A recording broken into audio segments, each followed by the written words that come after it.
Hello, welcome back to my channel. ഇന്നൊരു milk pudding റെസിപ്പിയാണ് share ചെയ്യുന്നത്. Very soft and tasty yummy ആയിട്ടുള്ളൊരു റെസിപ്പിയാണ്. ഇപ്പോൾ വെക്കേഷനൊക്കെ അല്ലേ, അപ്പോൾ ചിൽഡ്രൻസിനൊക്കെ ഈസിലി ട്രൈ ചെയ്ത് സ്റ്റാർ ആവാൻ പറ്റുന്ന ഒരു സിമ്പിൾ ഈസി റെസിപ്പിയാണ്. ജസ്റ്റ് 3 ഇൻഗ്രീഡിയൻസ് മാത്രം മതി. സോ നമുക്ക് എന്തൊക്കെയാണെന്ന് നോക്കിയാലോ. ഫസ്റ്റ് 1 കപ്പ് ഷുഗറാണ് എടുത്തിട്ടുള്ളത്. ഇപ്പോൾ മധുരം കൂടുതൽ വേണമെങ്കിൽ അതനുസരിച്ച് ആഡ് ചെയ്യാം.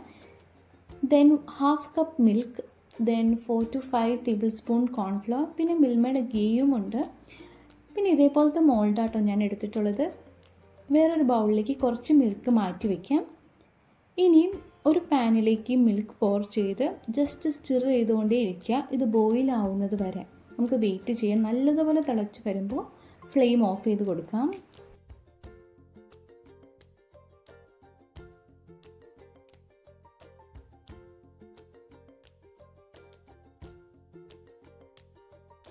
സെക്കൻഡ് സ്റ്റെപ്പ്, നമ്മൾ നേരത്തെ മാറ്റി വെച്ച മിൽക്കില്ലേ, അതിലേക്ക് ഈ കോൺഫ്ലവർ മിക്സ് ആഡ് ചെയ്ത് നല്ലൊരു സ്മൂത്ത് കൺസിസ്റ്റൻസി ആവുന്നത് വരെ ഇതേപോലെ സ്റ്റിർ ചെയ്തുകൊണ്ടിരിക്കുക. ഇനി ഇത് പാനിലേക്ക് ആഡ് ചെയ്ത് കൈ വിടാതെ നന്നായിട്ട് ഇതേപോലെ തിക്ക് കൺസിസ്റ്റൻസി ആവുന്നത് വരെ ഇങ്ങനെ ഇളക്കിക്കൊണ്ടേയിരിക്കണം. തിക്ക് കൺസിസ്റ്റൻസി ആയി കഴിഞ്ഞാൽ നമുക്ക് ഫ്ലെയിം ഓഫ് ചെയ്യാം.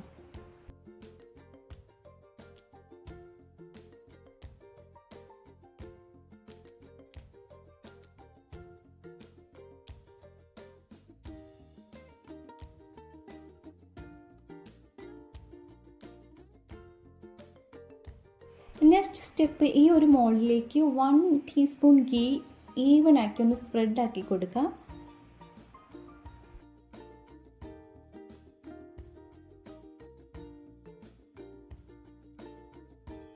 ദെൻ ആ മിക്സ് ഇതിലേക്ക് പോർ ചെയ്ത് നല്ലതുപോലെ ഡാബ് ചെയ്ത് കൊടുക്കുക. അപ്പോൾ നല്ല ഈവൻ ആക്കി കിട്ടും. ദെൻ ഫൈനലായിട്ട് ഞാൻ ജസ്റ്റ് ഒന്ന് ഇതിൻ്റെ ടോപ്പ് ലെയർ ഒന്ന് ഈവൻ ആക്കി കൊടുക്കുന്നുണ്ട്.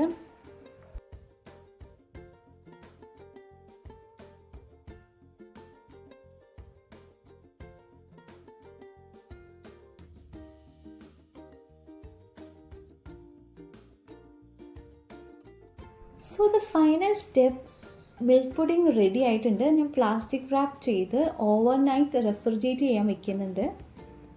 ആഫ്റ്റർ ദാറ്റ് ഇത് സെറ്റായിട്ടുണ്ട്. ഞാൻ ഇനി പ്ലാസ്റ്റിക് റാപ്പൊക്കെ ഒന്ന് റിമൂവ് ചെയ്ത് ഇതിൻ്റെ എഡ്ജസ് ഒക്കെ ഒന്ന് വിട്ട് കിട്ടാനായിട്ട് ഷാർപ്പ് ഈവൻ നൈഫോ അല്ലെങ്കിൽ എന്തെങ്കിലും സ്പൂൺ ഫോർക്ക് എന്തെങ്കിലും വെച്ചൊന്ന് വിട്ടിങ്ങനെ ഇതേപോലെ ഒന്ന് ചെയ്ത് കൊടുക്കുക. അപ്പോൾ ഈസിലി അത് നമുക്ക് കിട്ടും.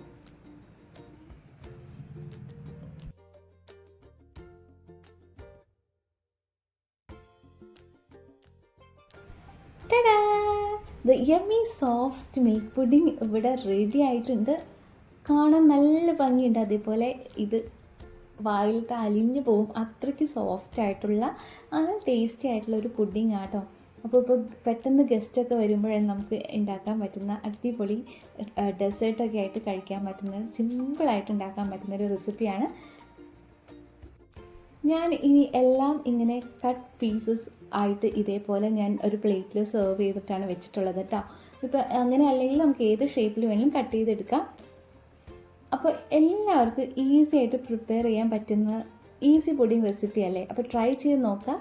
So if you like this video, please do subscribe, share with your friends and family. Thanks for watching. By.